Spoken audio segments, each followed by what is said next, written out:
Welcome to the Educational Leadership Podcast with Principal JL, the place where school leaders recharge, rethink, and remember their purpose. If you're a superintendent, assistant superintendent, a principal, assistant principal, dean of students, teacher leader, or a future administrator, you're in the right place.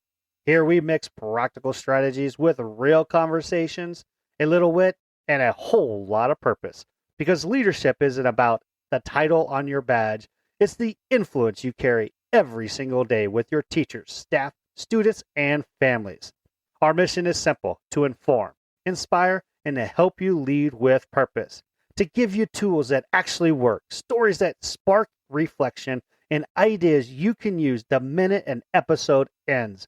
So grab that caffeinated drink, a notebook, and your growth mindset, and get ready to level up your leadership one episode at a time.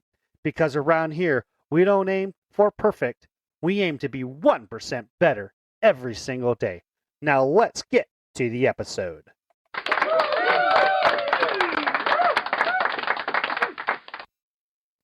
What is it like when two principals sit down and share their perspectives? That's exactly what's happening in today's episode. I am welcoming back my good friend, Robert Hinchliffe, who is the elementary principal of Tyrone Thompson Elementary in Las Vegas, Nevada. And he brings the elementary principal perspective, and I get to bring the secondary principal perspective. He's in a metro area. I'm in more of a rural area. But we both see education very similarly, but differently in certain aspects. But at the same time, what's awesome about this episode is we don't script anything. We just sit down and say, we're going to start here, and then we just start having a conversation. I hope you enjoy this conversation and you're able to just sit back and relax as two principals share their perspectives. Now, let's get on to the conversation.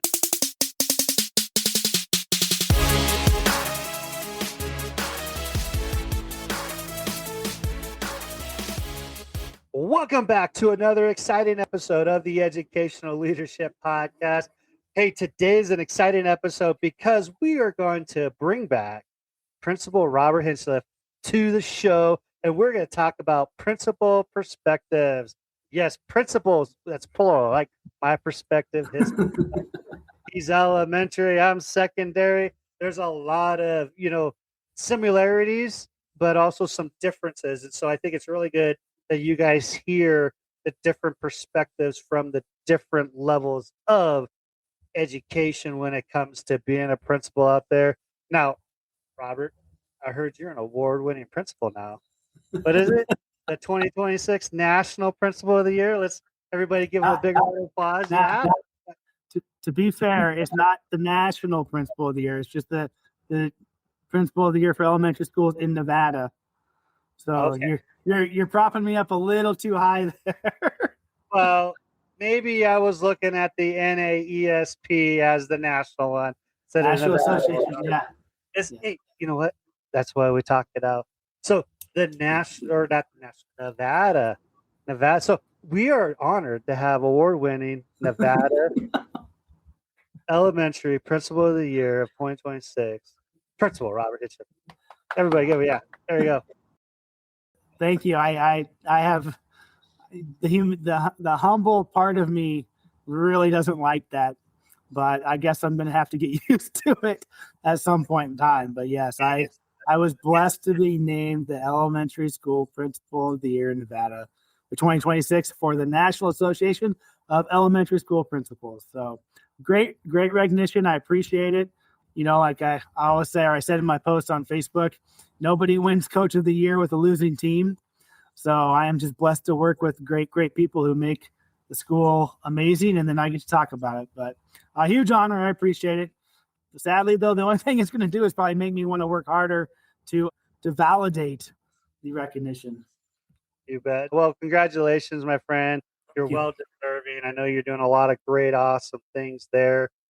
Something I've been thinking about. I mean, right now I'm starting to finish up my 3-week, hiatus from the building. Ended up going to East Tennessee, did some vacation. you can see me here. Can't see me, but I have my Hurley American hat on. I got my USA soccer shirt. I'm ready to go for the World Cup soccer game tonight. Hopefully they can win the knockout game and move on into that. It's just been a lot of fun to see, the world coming to the US for it's the 250th anniversary. So 4th of July is coming around, and that's like my favorite holiday. So I'm all jacked up, ready to go for Saturday coming up. Getting, family's going to come, have a barbecue, have some good time. So, but I'm thinking about like, okay, how am I going to set the school year on the right foot? Now, there's things that we've been doing as principals probably since spring to start getting ourselves ready for, the beginning of the year. But really right now, I'm thinking about my messaging.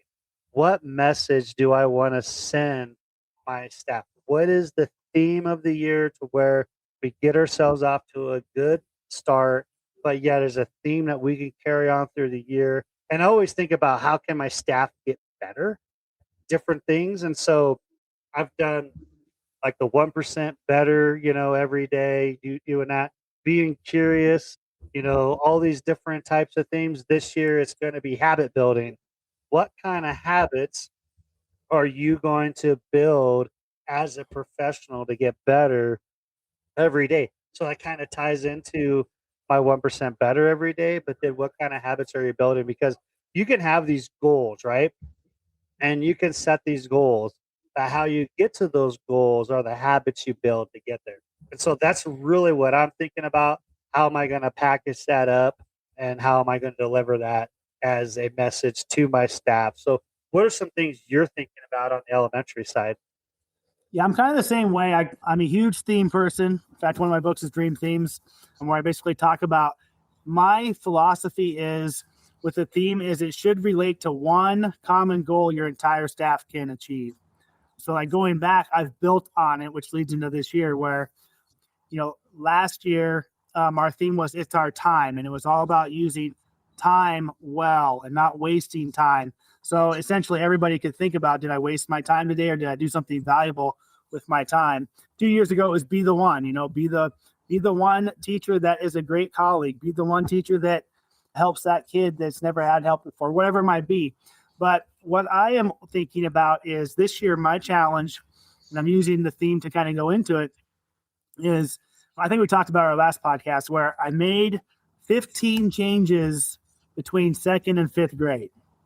And that's a lot when you have some quick math, 27 people in those grade levels. So essentially over 50% of second through fifth grade is changing. And the goal of that was to create some better teams within those grade levels. So for me and my messaging for the whole staff is bringing it back is now I have, in my opinion, everybody where I think they're going to be able to do their best. I know the staff, I know their personalities, I know the groups, I put them where I think they can do. Again, elementary is a little bit different than high school. But now for me, it's messaging and just saying, okay, let's bring it all together as a team. Let's bring it all together as a school from the top down global, three amigos type thing, one for all for one. So really I have to lead and be the model myself of team, team, team. You surely, Jeff, know the movie Hoosiers. So, Oh, yeah. so I'm kind of playing upon the Hoosiers a little bit because Gene Hackman, it's team, team, team, team. So I'm using Hoosiers a little bit this year in the messaging and bringing it back and just trying to create a group of people. And again, now we have this group of people, all 83 of us, who are in it for the right reasons. They all chose to be here. They're where I want them, where they're going to do their best. So it's really just coming together as a team, or as Gene Hackman would say, 5 pistons firing together. For us, it's like 83 adults firing together, which when you think about it, to try to get 83 adults to fire together is going to be hard. But if any group can do it, the group at Tyrone Thompson can. There you go. Well, and that's the great thing about your group of people is you kind of built this up over the last 7 years to where like I'm in my 5th year. So I've hired quite a few of the staff there, but I have a lot of staff that have been there forever. Like I have one teacher that's been here for 40 years. I don't think he ever wants to retire. I mean, I really don't think he's like, yeah, this is what I want to do. Like, cool, I'll keep him as long as he wants to stay, you know. Long as But he's performing. yeah, he does a great job and those things like that, and it's not an issue on that end. But it's just like for me, I have 120 staff total, not just like I have a 75 like certified staff plus everybody else is like my classified with administrative assistants, my paras, and all those kind of. I think something that we're going to have a challenge this year, and I don't know what kind of challenges you're going to have, but one of the challenges I'm going to have this year is we are actually going to. It's more of an inclusive model when it comes to our special education. So we have had it to where we would segregate, which I'm supposed to do. I know, guys. I'm taking care of it. We would segregate our sped kids because we wanted to make sure they got the supports they needed, right? Well, we're not supposed to segregate our sped kids. We're supposed to put them out into the wild, like put them out in the content areas and, you know, bring the supports to them as where they need it. Because not every sped kid has a math goal or an English goal or a writing goal. And in the secondary side, you can have content specific goals on special education. But now what we're doing is we get away from what we call these supported classes. They're not going to be any more supported classes. So now the kids are going to be really out there and having access. And the key is we have to give kids access to high quality instruction, high quality materials, and all those things. So you'll hear high quality instructional materials, HQIMs, or I think that's what I'm saying it. Yep. I think I said it right. HQIM. Yeah. Like that's the big theme that we're going with because we're trying to get better instructional materials for our staff. But yeah, we want to make sure all kids have access to that, which is legal things when we have to get to go down those routes. So now what we're doing, the inclusive part is now people have to really actually co-teach. They co-teach, and you can see my quotations here, but they don't really co-teach. Like it looks like they're doing it, but they're really not planning like they're supposed to. So one of the things I got to be more intentional on is, hey, I want to make sure every sped teacher that has a co-teacher, when they co-teach, they have the exact same plan time so they can plan better. So that's one of the intentional things I'm going to do this year because we're going to go to the co-teach model, but we're going to actually jump all in. We've kind of been talking about it the last couple of years, but this year it's like rip off the Band-Aid, let's go.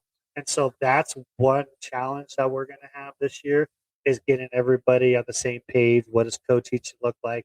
Like I said, though, but the last 2 years we've been talking about it. We've been doing trainings, but now it's kind of like, no, we're actually going to do this for real.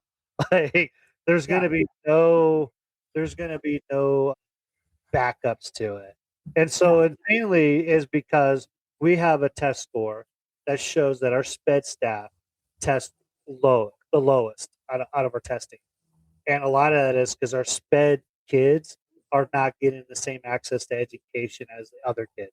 And so this is how we're trying to A, up that score, but B, do things that we're supposed to do. And some people are bucking it, they don't like it, but at the same time, it's what we need to do and it's what we should do. So that's one of my challenges. What challenge you got coming? Yeah, I agree with you on that. I mean, one of my things is, you teach who walks in your door. Doesn't matter. You can't use a disability as an excuse. Disabilities are not, poverty is not a disability. It just, you just have to learn to teach students and meet them where they're at, no matter what, which is a challenge. And in high school, God bless, God bless you, because I'm basically elementary. But it's kind of going along the same way. Here it's the team is you bring it back to the teams. Like I have, second, third, fourth, and fifth that are all new. They know each other, but again, I've got to bring them together as a grade level within the scope and sequence of the whole school. So one of the changes we're doing is we did some changes to our PLC structure just to be a little more involved with people who are not necessarily used to each other. The great thing about the teams that I've created is they've already spent most of the summer planning their stuff anyways. I think one of my strengths, I would say, is I know everybody, and I really think I do a good job of putting them where they can be successful in elementary school. And I think elementary principals out there, if a grade level is struggling, don't be afraid to make changes and try to get some more cohesion in a grade level. You just have to, you can't let 5 people ruin each other's lives or let one person ruin 4 people's lives. Don't be afraid to make changes. I mean, we're a 5-star school in Las Vegas, but yet here I am making 15 changes, of which many affect the testing grade levels. You have to be willing to do that, but at the same point in time, lead from the front, serve the people, like, hey, come on, we can do this. So while, yeah, I made them, I'm also going to be right there bringing them together in grade levels and as a whole. So that's my mind frame, is just bringing people together for the good of the team constantly. And if I can do that, there's no stopping this group of people. But again, you've hired a lot of your people. I've hired 99% of ours, but I think the stat is somewhere around 30% of the original staff is still here. So you're still weeding your garden constantly. You have to. And what I've also found is when you pluck the lowest hanging fruit, someone else becomes on the bottom. So they have to decide, do I want to be here or not? And you just keep upping the expectations as you go. That's really my life in elementary school. But I'm really excited this year because we have a good, solid group of people. And if I do my job of bringing them together and giving them everything they need to be successful, then we will be successful. Stay with us. We'll be right back. This podcast is a proud member of the Teach Better Podcast Network. Better today, better tomorrow, and the podcast to get you there. Explore more podcasts at www.teachbetterpodcastnetwork.com. Now let's get back to the episode.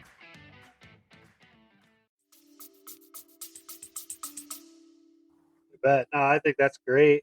I know for us, we're just trying to figure out what's that next step, because we've done a lot of work behind the scenes for our systems, and now having the systems in place, one thing we're doing is we're actually increasing, that was been approved, we're increasing our graduation credits to 250. So we went from 225 to 250. Now it's going to take a few years for that to, get to where it needs to be. But what it does is it solves an issue that we see when it comes to kids skipping class, especially their senior year, where I don't need to go to this class because I don't have to have it to graduate. Well, now every class that you take throughout your high school counts towards graduation, no matter what it is. It's elective, core, whatever it is. Now, you could still fail up to 7 courses and still graduate. But before that, it was 9.5 courses and they could still graduate. But what I'm anticipating, I'm anticipating, I do not think it's going to have an effect on our graduation rate as people think, because we already got systems in place to help that. We already have the summer school program. We already have the different, I call it different tracks in my mind, but we have different tracks for different kids depending on where they're at. Because we have kids that traditional, this is the traditional route. We have kids that are all online. Then we have kids that are kind of hybrid. They kind of partly online, partly in class. It just depends on their circumstances. And you talked about meeting kids where they're at. That's exactly what we're trying to do with these kids. Is your track is based off of your circumstances and your situation. And we have a whole process that we go through with our leadership team to determine what's the best solution for that student, to help them graduate, to help them get the skills they need before they graduate. We don't really focus on college. We do we want you to go to college, but we also have our career pathways. We would like you guys to look at too. But you call the 3 E's is what I like to call it. You're either enrolled in school, you enlist in the military, or you are employed at some sort of job when you leave. You do one of those 3 things, then you're going to be successful and you're on your way out the door on a successful track. And I think that's kind of what we're really thinking about when it comes to trying to help kids, get to that next level, that post-secondary goal. But that's kind of what we think about is what is our next thing? And And for me, it's, really trying to build my staff up, because if I build my staff up, they'll build the students up. And our test scores came back decent. Mhm. I would say we've improved a little bit with our ACT, not where we want to be, but you know what? This is the first time that we've been over an 18 composite since I've been here, and so we've jumped our composite about 0.3 of a point, and that's actually pretty good, pretty decent, and that's with the new test. So I actually figured our composite would drop below what it was, but actually our composite went up with the new test. So I was a little bit like surprised, excited, and nervous all at the same time, because now we'll get another year of trying to raise those scores, but how can my staff get better at what they do personally so they can help the kids get better in the classroom? So that's kind of what my thoughts are. How about you? Do you, I was just talking to 3 teachers today about this. In your opinion, so Shauna, the AP here, and her and I have made a pact, and we don't have to hire many people, but one of the first questions we ask candidates is, are you competitive? I don't know about your staff, but I have really gotten to where I prefer competitive people because they don't want to be second. They don't want to be viewed as inferior. They want to keep learning to be better than this. And what that does is that just raises the bar on everybody. And we can't all be great in all areas. That's not possible. I just expect people to sprint in their areas. But thinking about your staff, and I don't know how they are, you want them to look inwardly and say, what can I do better? But do you find that some people who aren't competitive don't do that as well? I guess it's kind of how I phrase it. Again, I'm competitive. Second sucks. It's the first loser. We're not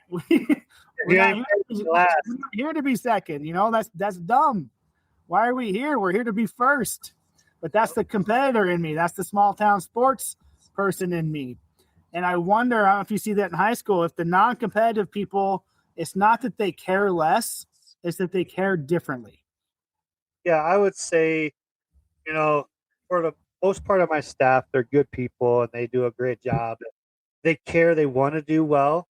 And this is one thing, is like the departments are trying to figure how can they up their game from previous year scores? How can they utilize the pre-ACT data to increase the knowledge for the kids? And so they do a lot of work within the PLCs to do that. I think that's where a lot of that comes down to. And we do have some people that aren't as competitive, and they're probably some of our probably lower performing staff. Our more competitive staff members are ones that are probably achieving a little bit higher. They're actually going above and beyond, and they're not like worried about doing too much, or anything like that. Because I have staff members, like, you ask them to go the extra mile, are you going to pay me? To go the extra mile? Like, you should go the extra mile because intrinsically you should want to, right? Because we're all here for the same thing, is the help. But that isn't true all the time, right? It's like, That's right. as a principal, I say here, I have intrinsic motivation. I want Hastings High School to be the best high school, not in just the state of Nebraska, but in the nation. Like, if that's not your goal why you're here, then why are you here? Like, our goal is to become the best. Period. Hastings High on the map. People was going to go, I want to go to that high school. That's where I want to be, because they got it going on. Now, I've been saying that since I've been here, and people know that, like, I'm competitive, but yet there's a lot of, we're in the people business, right? So there's a lot of different personalities you got to manage, but at the same time, I think it comes back to the people that are more competitive are the ones that seem to reflect more, are the ones that seem to want to take those steps and step up. Like, I have people that want to become admin, so I say, this is what I need you to do. Like, you got to step into these type of roles and get these type of experiences, because if you don't, you're going to have nothing to talk about when you will try to go get these roles. You're not going to have something to lean back on. And so you can see them like advancing themselves and doing those things. And then we have people that are just ho-hum happy to be there, twiddle their thumbs. Like, I don't know if you can totally get rid of that, but at the same time, you can put some pressure on it. to help them. Do you really want to continue? And I found that when you up the expectations on your staff, because they'll up and we also up the expectations on our students too. But when I up the expectations, I filter out some of the people that don't want to be there, or this is too much, or that's too hard. They'll go find somewhere else to be, and so that's happened, and I'm okay with it. Like, yeah, okay, that's okay. We'll find somebody else. Yeah, yeah. I mean, you're not wrong. I'm just the expectation's always been to be the best. At the same point in time, though, we've got to lead. We can't be cracking the whip. We've got to be the people pulling the cart also. So I think you got to be that kind of leader. Nobody wants to be told, do more for someone who's doing less. Yeah, So that's a very important lesson. My mentor, she used to say, slow, constant, steady pressure. And she would do that to people. And they would, I've always kind of said, taking her thing, like slow, constant, steady pressure, it either makes you crack or it turns you into a diamond, one or the other. And people will decide which way they want to go. So, you just keep raising the bar and you expect greatness out of people. But I think too, you have to know your people. Some are not going to be, let's just be honest. Some are not going to be as great as others. But if they can be great in their role, I have some people, I kind of call them silent assassins. You won't see it before or after school, but for that 7 hours and 11 minutes, they are fantastic at what they do. Okay, that's great. Run in your lane. Be amazing in what you do. Cheer from the sidelines for those that are doing awesome stuff. But I think you have to remember, not everybody's going to be like us, and they're going to, and another thing too, people are at different points in their lives. I have a lot of people who are young mothers, and they have 1-year-olds, 2-year-olds. They just don't have the time personally. As to where my kids are all in college or high school, we can do a little bit more. So I think you got to take into account the makeup of your staff and their personal lives as well. But, just expect everybody to kind of sprint as fast as they can in their areas. One of my friend and colleague, Brad Johnson, says, we hire people for their strengths, but we coach them on their weaknesses. And I think too, like, that's very true. Let's teach people to take their strengths and move the building forward as best they can, rather than picking on them for what they don't do. I've said this before. I think I said this last time. Patrick Mahomes is meant to play quarterback. So let's let him play quarterback, but you gotta still value the person who's, the third string wide receiver, whatever. But that person also is doing the best they can in their role.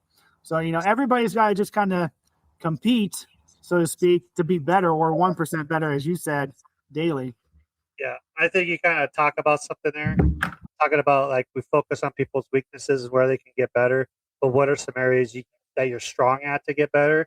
I think being able to help staff recognize their strengths so they can utilize those strengths for the greater good of the group. When it comes down to it, I think is really important to highlight. Actually, read a book, just recently called "The Leader in Me," and they kind of talk about that, to where they talk about everybody has something to get better at. Like, that's cool and everything, but let's talk about what we can do rather than what we can't do, right? And so just like with our students, we want to meet our students where they're at. I want to meet my adults where they're at. And every adult in my building has different circumstances, and they have different life things going on.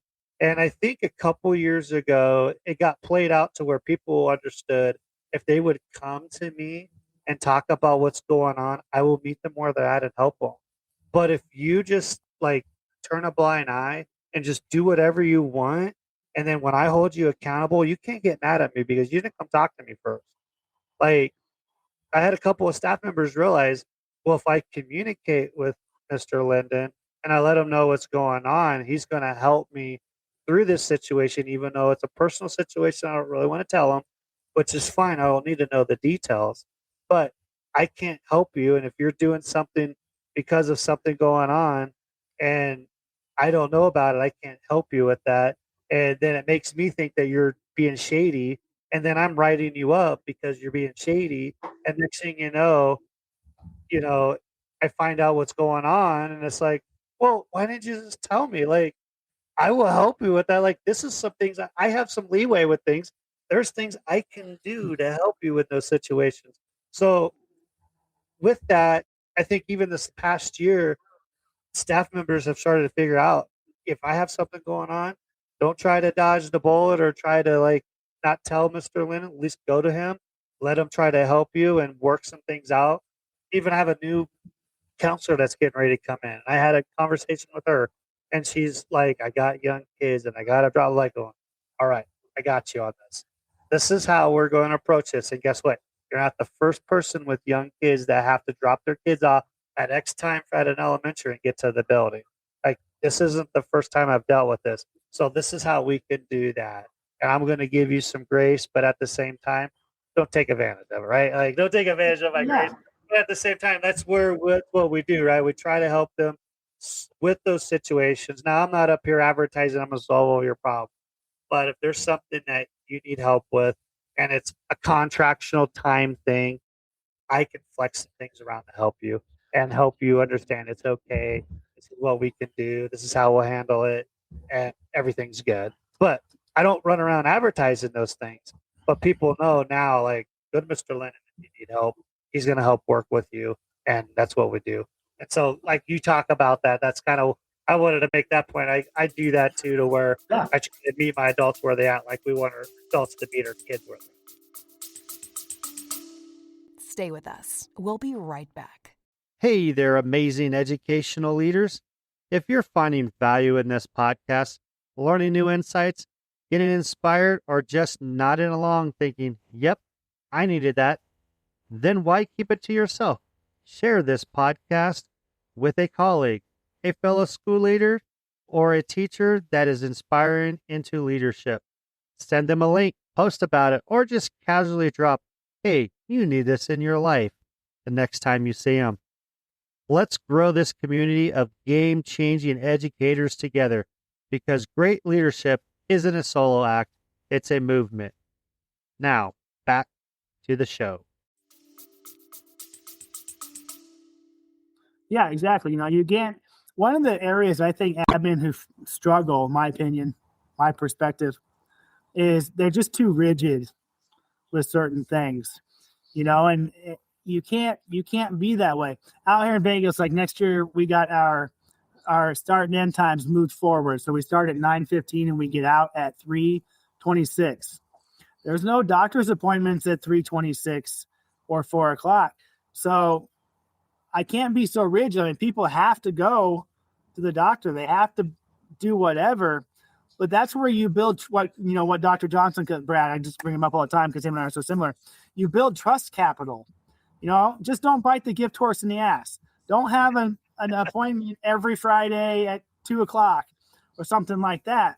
But at the same point in time, if you have, a parent or a father or, an expectant mother, expectant father, and they have to go to those meetings because they should, or those appointments, you have to understand that they can't make those at 3:30 or 4 o'clock. It has to be 3. Okay. Well, do you want them to take a half day, or do you want them to just want to cover their room for half an hour? Again, you have to understand people's places in life, or, their medical, they might have some medical stuff going on. Remember that you are in charge of humans first. And as long as they don't take advantage of you, and if they do, well, then you'll deal with it. But my goodness, extend the grace that you want. Great lesson from church once. Do for one what you wish you could do for everyone. Just think about the human first, because if you think about the human first, if you treat them well, they will go above and beyond for you when they can. Yep. I think you kind of hit on that, right? If you take care of your staff, they take care of you. Richard Branson, take care of the staff and they take care of the clients. Yeah, absolutely. That's my whole thing. Yep. And that's kind of what I try to do is like, hey, I'll take care of you. And because I know if I take care of you, yeah, you're going to take care of the students, let's take care of everything else we need to do. But at the same time, like sometimes, like I'm going to go on a tangent here because sometimes I have staff members, they're adults, but I feel like I'm babysitting children with adults once in a while, and it drives me nuts. I'm like going, why can't we as adults figure some of this stuff out? Like, yes, that happens. I get that. But at the same time, I want to give you the, autonomy to do your job. And when you can't do the things that are, the little things that are expected of you to do, I can't trust you with some of the bigger things either. But I think something that drives me nuts, and it happens every year. I'm going into my 9th year as being a principal. No matter, every year I've been a principal, I've had to manage some of my adults' behaviors, or, some of the things that, like, why can't you just get along with somebody? Like, how hard is it to agree and disagree and move on and things like that? And so, do you have some situations where you're just like, oh my gosh, why am I having to manage this as a principal? Because sometimes the adults in the building can't get along with each other. all And the I think time, all the time. I mean, you're like yeah, it's just like every it's just the hardest part of my job is every managing. admin will probably say that they will retire because of the adults long before the kids. It's the adults. I shouldn't have to tell you to read your email or to show up on time. All the things, right? Or I mean, just that's the most frustrating part is, I mean, again, we're all human. We all do things. But when you do something that's just stupid or lacks common sense, that's frustrating. I'm sorry that I'm frustrated with you, but you just shouldn't slap a kid or something like that. I'm making a bad example.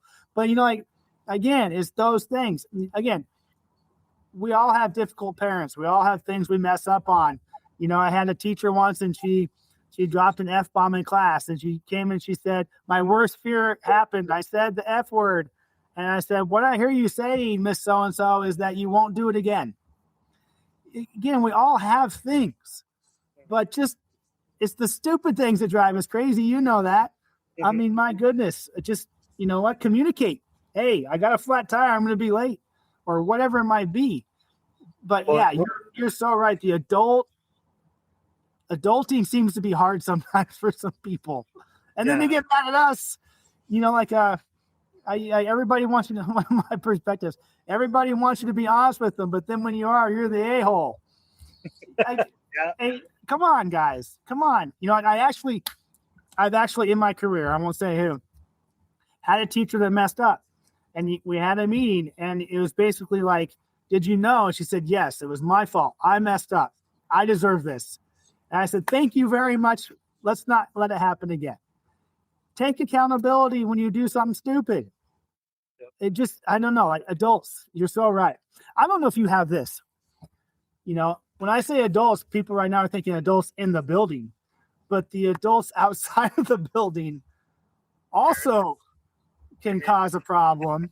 And that's almost more difficult to navigate. Your supervisor or superintendent or whatever. And I'm not saying that here in Vegas, I'm like both those people in my district, but like, again, parents outside of the building or whatever it might be, they're out there too. And that the adults that suck up our time take away time from the kids and the work that matters. And it drives both of us crazy. I know it does. Yeah, no, and I do have some adults. Like, I have a short list of adults that I'm the only one allowed to work with them. Right? Like, I'm not going to let anybody else work with them but me right now, because I've built a relationship with that adult, but at the same time, that adult had struggled with things. And so I have a way that I could talk to that person and be like, hey, let's talk through this and things are fine. And for some reason, I'm the only one that could do it. And so I just said, that person, anytime they need anything, just, hey, come straight to me. Just, pass go, collect your $200, send them to Mr. Linden. Like, don't mess with it just because that person could suck up time from other people real quick. So I'm like going, yeah, just pass it off to me. So I do have some of those short list of people that are not like people in my building, but people outside my building that I deal directly with because of situations happened in the past. But it just helps that person, but also helps my building and helps everybody else in the building. It's just going to get to you eventually anyways. It's just going to, basically it's just like, that person's a fast track to me. Even though we have these systems in place, we've already worked through that. They just fast track to me. We'll just work through it. And they're like going, hey, da-da-da. I'm like, yep, all right, thanks. And we'll go from there. But yeah, I mean, I have some of those to where I have some outside adults that where, they can cause you some headaches too. And it's just like I think one of my first couple of years as a principal, not in the position I'm in now, but my first principalship, there was times where I was like going, I'm actually telling a parent how to parent. Like I'm having a conversation, hey, maybe you should do this, or maybe you shouldn't do that. Have you thought about these things? And I'm coaching a parent on how to parent. And that was the one thing that blew my mind when I became a principal. I never thought I would sit there and have a conversation with an adult on how to raise their kid. And I'm just like, that blew my mind. Have you had that type of experience before? Yeah, I have. I guess I'd look at it a little bit differently. I understand why that would be frustrating, but well, they were asking me questions. What do I do? Well, you could try this. Well, I never thought of that. Yeah. But I mean, I guess like in one way, at least they're asking for help. They're not hitting the sand like, no, that won't work, or I'm not doing that, or things like that. But I had a grandma and a mom working before. I wasn't coming at them like you should do this, blah blah blah. Right. They were asking me for advice. I gave it to them. Yeah, it blew my mind. Like, why do I need to tell you how to raise your kid? That to me was just mind blowing. And when I gave them some suggestions, they thought like, wow, that's the greatest idea I've ever heard. I'm like, okay, well, take away the phone. Oh, what a great idea. Yeah, it's fascinating. I mean, maybe bedtime should be 8:30. Yeah, perhaps we shouldn't stay up till 3 a.m, and then, then that contributes to us being late or something like that. You're so right though. Adults are the biggest challenge. I expect kids to be kids.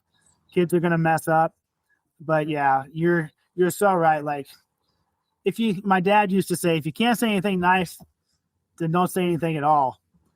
If only adults could do that, it would be so helpful. I think sometimes we get, just like, I'm older now, I know more. And I think some of the things that we work through a lot of the time is because everybody went to school at some time in their life. So they think they know how schools run, especially the state legislators, lawmakers. Yeah. I know how schools run because I used to go to school. Well, you don't work in them day in and day out, so you don't know how they run as well as they could. But at the same time, everybody has their perceptions on how a school should work, but then you have to explain to them, it doesn't quite work that way. So working with people like probation, they like to tell people, well, the school can do this for you. And they come to me and say, hey, probation says XYZ, you can do this. And I'm like, that's not how it works. Probation, love them. We work well with them. We've had a conversation like probation. Don't promise some things you can't keep, because let us worry about that. We'll help you. You help us. But at the same time, let us work through things and help the people where they're at. But yeah, I've had that too, where probation will make these outlandish promises to families, and then families get mad at us because, well, probation, they said this. I'm like, no, that's not kind of. So people think they know how things work, but then after we've had those conversations, now we're in a better place. So now they know what to say and what not to say to people. And like, just send them over to us. We'll take care of it from there. Like, I've had that too. Yeah. I got to thinking while you're talking there. I said, my dad said, don't, if you can't say anything nice to say, don't say it all. And I'm thinking about, one of our colleagues, Chris Culver, who's doing great work. It's all about, kindness and being kind. And Chris would probably make the argument, Chris, if you listen, I apologize for putting your words in your mouth, but Chris would make the argument that sometimes saying things that are just brutally honest is being kind. My wife would make that argument that it's just, here it is. It is what it is, right? So I think another thing we kind of work with is you have those people who just lay it out there and they don't, honesty is kind in their mind. I'm going to tell you that I think you suck at your job, but that's me being kind because I'm telling you how I feel. The delivery might not be right, but they're being kind because they're being honest. And what occurs, I think, from leaders sometimes is when people are like that, well, they're telling it to people who don't appreciate that kind of approach. And the next thing you know, you've got this tug of war. Oh, so-and-so hurt so-and-so's feelings. And so-and-so did this when in reality, this person was just trying to be kind and fix a problem and tell you how they felt. So those are other, like I do a presentation called Managing Personalities. And that's really what we do. We manage our people and their personalities. And you kind of put them in places that they can be successful knowing what they bring to the table. And it's very fascinating sometimes when adults in their mind are adulting and going to someone and saying, hey, this is how I feel. But then you have the other side who doesn't like that. Just another facet to our job that people outside the building don't understand. And then that person comes running to you.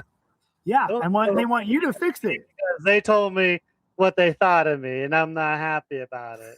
Yeah. And then you're mediating, right? Yeah. People forget that we're counselors, we're psychologists, we're a lot of things. When it comes to being, we're more than just principals. We're more than just principals. That is for sure. Hey, got one of your books. Yeah, that's kind of where it came from. Is that we're more than just what our job description says. Yeah, we're counselors. We're everything. Stay with us. We'll be right back. All right, educational leaders. You know how we tell our students feedback makes us better? Well, same goes for this podcast.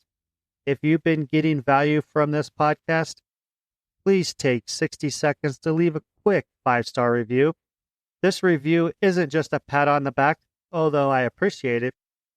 It helps other leaders find the show, join the conversation, and grow right along with us. More reviews equal more reach equal a stronger community of game-changing educators. So hit that review button, drop a few words, and let's keep making educational leadership better together. Now, back to the show. Yep.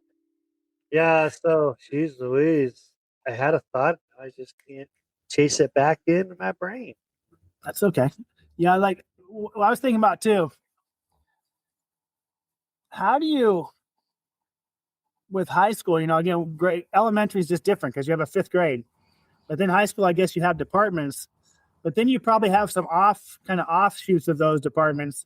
Again, I don't know exactly what, but like construction or foreign language. They're not English. They're not math. Are they part of departments still? Yeah. How does that go? My school's big enough to where we have a world language department where we have our French or Spanish and our German teachers. Now, they teach different languages, but we have like 3 Spanish teachers, 1 German teacher, 1 French teacher, and they're the world language department. Even though they teach different languages, there's a lot of commonalities between them when they teach their different subjects areas. And you can get up to 4 years of foreign language in all 3 of those languages. But then we have our FCS department, which is our family consumer science, which we have 3 people for that. Then we have our STS department.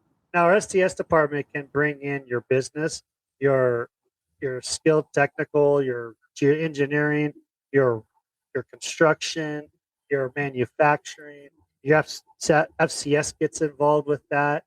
Those people kind of gravitate together, and they kind of PLC and work-based learning type opportunities that we have for kids. And so we actually have work-based learning pathway to where kids can start their junior year as long as they have taken an entry level in some sort of skill technical training. They can get into that to where by the time they get to their senior year, they can have a year-long paid internship. And so they get to kind of explore the different avenues they're thinking about. We've had kids work in hospitals, at banks, at construction sites, and within the school system. A lot of different areas. We had a girl watch a surgery because she's thinking about wanting it to be a pediatrician and got to watch a surgery, and cool things like that. So they have time where they get to work together within that. They call them our specials, our music department, with us being a large high school, a large comprehensive high school, honestly, because we got about anything and everything you think about.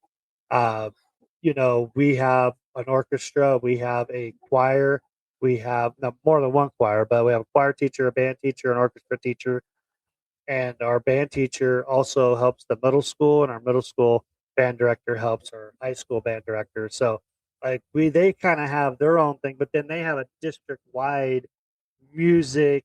They get together and they look at things and plan things, and they kind of have their own PLC world as well as your content areas and things like that. So a lot of what people would consider like our art department's kind of the same way. Art department, there's about three of them, actually one, two, three, yeah, three of them. They work together on the art department stuff, but they also will work with cross curriculum with other people as well. And so that's kind of how our school's set up. But in a lot of those like smaller districts, like a 7-12 type districts, there might be only one art teacher. There might be and so we call them singletons. And to get them the PLC is more challenging in that setting than it is in my setting. So that's kind of how that structure is laid out for us. And I'm really fortunate to have that. Yeah, so like I'm thinking, from a different standpoint of what I have going on is if I were magically to replace you, it would be a great challenge for me to try to bring all of these different departments and people together for one single common goal. I mean, the common goal is to get kids to graduate, or the 3 E's, but to come together, to be the one for kids or for the staff or the community, or, to use your time well, bringing it back around. It would be such a fun, fascinating challenge. I feel like you have some great challenges to bring all these people together for one common purpose. Elementary school, it's just grade levels and specials and sped. Boom, we're all here for the kids to get them to 6th grade to be. You got 92 different things, and I try to think like, wow, that's fun. Pretty cool. Have you got into the counseling department, the sped department? I mean, I have 17 sped teachers in my building.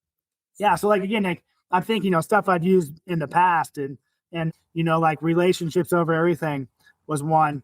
And basically, we just anytime someone did something that had something to do with the relationship, that's what we promoted and recognized. So you could do the overarching thing kind of my way, but I'm like, my goodness, there's so many different things coming at you. It would be interesting. Well, I'm fortunate enough that I have great APs. I have a full-time AD, does their AD job, and they have their lane. My APs have their lane. I have my lane. And we kind of have a system, like, this is kind of how, like, not everything gets dropped on Mr. Lennon's plate. I think the one thing I had to learn when I took this job was I didn't have to do everything like I used to at the small district, because I was anything and everything. Like, I didn't have to, well, my assistant principal had to tell me more than once my first year, we'll handle it. If we need to let you know, we'll let you know. Let us do our thing. Like, we got this. You don't have to worry about this no more. So I had to spend a year figuring out what I didn't have to worry about. And now I got a really good handle on, like, this is what I do and how I do it. And this is kind of how we work as a team. Going into the 5th year, I'm excited about it, but yet we still have some challenges, some things we need to work towards to get better. And that's kind of where I'm at right now. That's why I'm thinking, like, how do I build habits in my adult people so they can become just better people, so they can be better educators, better for our kids. And I think that rubs off on the kids as well. But at the same time, that's where my brain is right now. That's where I'm getting ready. Yeah, you're trying to figure out how to do, like, get the books of seven daily habits of successful people. I think that's the title, something like that. I want to say too, since I have this form in the moment, one thing that drives me crazy, like your theme is based upon what you need your staff to do. Mine is bringing us together as a team, as a whole. One thing that drives me crazy, I just gotta say it, hopefully someone out there will think about this, is Disney is not a school theme. It's just not. Star Wars is not. You can intertwine it all you want to, but it's not a goal. The goal, yeah, it's fun to dress up as Disney people. That's fine. Your goal, your theme should be something everyone on campus can get to. Not everybody likes Disney. Can they do it? Sure. But again, if you're doing themes, make it wrapped around the one goal you want your whole staff to accomplish for the year. Where do you want to go? It might be 1% better, and that's your theme. How do we do 1% better? Oh, we're all going to dress up as Disney characters because that's how we're going to be 1% better. Fine. But again, please have your theme have a purpose and a point to it for every staff member to make your campus better in some way. That's just a perspective, and it's just a soapbox right there, but it drives me crazy when I see people not maximizing what you're doing to move your school forward. Yeah, no, I totally agree with that. That's why I think a lot about, okay, what's this year going to look like? How can I inspire and encourage my staff? That's kind of the mode I'm in right now. And I'm getting ready to present at the Nebraska Admin Days. And so I am actually thinking through that presentation, which is be the change. So how can we as principals be the change for our kids or school and our adults? And I'm excited about that opportunity, but I get a lot of these thoughts in my brain. I got to get them down. My presentation is pretty much done, but I guarantee you I'll probably stare at it over the next 2 to 3 weeks before I have to present it and fine tune it. But that's kind of like my overarching theme is be the change. How can we as principals be the change for our staff, our kids, our community? How are you getting better? Because if we're not modeling, what we're expecting our adults to do, then they're not going to do it. Because they're going to be like, hey, if they're not willing to do it, why should I do it? And I always tell my staff this. I will never ask you to do something that I either A, haven't done or B, willing to do myself. And I think that's something that you got to remember when you're thinking about these themes and how are you going to motivate your staff and get them ready for the 26, 27. You hit the nail on the head. Be the change is a great theme because then you can recognize and reinforce anybody that does something new or changes in some positive way. You have to recognize it and reinforcement. One of the coolest things that's happened in my career is, I wrote the books More Than Just APs, More Than Just Principles. It's all based on more than just teaching. Last year, I got to go to CCSD 46, which is in north of Chicago. And their theme for the year in the district was More Than a Building. And it was based upon the books that I wrote. And it was the coolest thing, not because so much of the books and me getting to present and be the keynote speaker, but because they were celebrating the fact that they are more than just a group of single classrooms here and there. They were more than a building to kids. They were a second family to the staff. They were more than a building to the community. And I think that was a great one because when you think about it globally, we are more than just a single classroom or a single office. So again, that's just an example of a theme that can totally be used to bring in people from outside or to bring people together to be more or, be the change or 1% better. It just use themes for a good thing. I beg you. There's so much power in it. And you can bring together the counselor with the construction guy, or something like that, because they can all celebrate being the change. Yeah. They're just powerful. Use them. Yes, I appreciate it, man. Hey, it's been a lot of fun to do this episode. We're getting up on that hour time frame when it comes to our show. And so I wanted to just thank you for being on the show and sharing your perspectives. This is a lot of fun. And just so people know, this is unscripted. We don't script this. We just kind of just say, hey, we'll start with this topic and we just go. We flow and go, right? And so, I really appreciate bringing you on and sharing your perspectives and it's always nice to have someone that's an award-winning principal as well. But at the same time, I really appreciate it. Before we go, do you have any last words you'd like to tell the audience? I appreciate the chance to speak with you always. The great thing about, when you find your people, you can just talk about things. And it's fun. And, again, you being, fairly rural high school, me being suburban elementary, you're in Nebraska, I'm Vegas, obviously. But it's just fun to see the education in a lot of ways. We have the same challenges and the same great parts of it. And, we have the best job in the world principle. It's 98% of the time it's the best job in the world. The other 2% is pretty good. But, again, it's just fun. And it's always good to talk to people and try to help the people out there that are struggling or that they need ideas or whatever. Your goal in your position, and you agree with this, is our goal should be to make an impact. It shouldn't be the title's going to go away in a few years when we retire. But did your impact last longer than you did is really, really what your goal should be. So for those of you out there listening, make an impact this year. How are you going to do it? But be memorable some way. All right, everybody, we're going to go ahead and we're going to wrap it up. Hey, Robert, thanks for being on the show. Talk to you soon. Man, what a great conversation that I just got to have with Robert Hinchliffe. Robert, thank you for being on the show. I hope you guys enjoyed it. These type of episodes are unscripted, and we just start going. We just start talking about different things in education that pop in our mind. So I really hope you guys got a lot out of this episode. If you did, please share it with someone who needs to hear it. Please like and subscribe to this podcast so you don't miss another awesome episode like this one. And also, if you would like Robert and I to give you our perspective on something that you're working through or you're dealing with as an educational leader, please write into the show.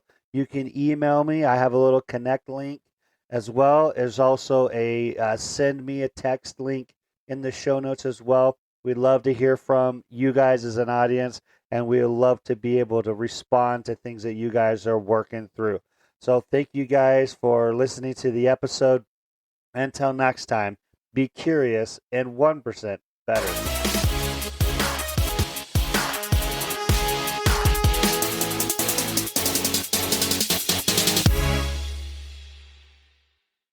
Thank you for sticking around to the very end of this episode. I hope this podcast brings value to you as an educational leader. I would invite you to share this podcast with other educational leaders, or maybe that inspiring teacher who would like to be an educational leader someday. I would also invite you to subscribe and to follow this podcast so you can get the most recent updated episodes when they drop. I would also love it if you leave a review and rate this podcast 5 stars, because that would make this podcast more discoverable to other educators like yourself. You can also follow me on TikTok, YouTube, Instagram, Facebook, X, Threads, and Substack. All you need to do is look for Principal JO, and boom, there I am. This is where we can continue the conversations from the episodes that you have enjoyed. I am so thankful for you guys for listening. Until next time, always be 1% better.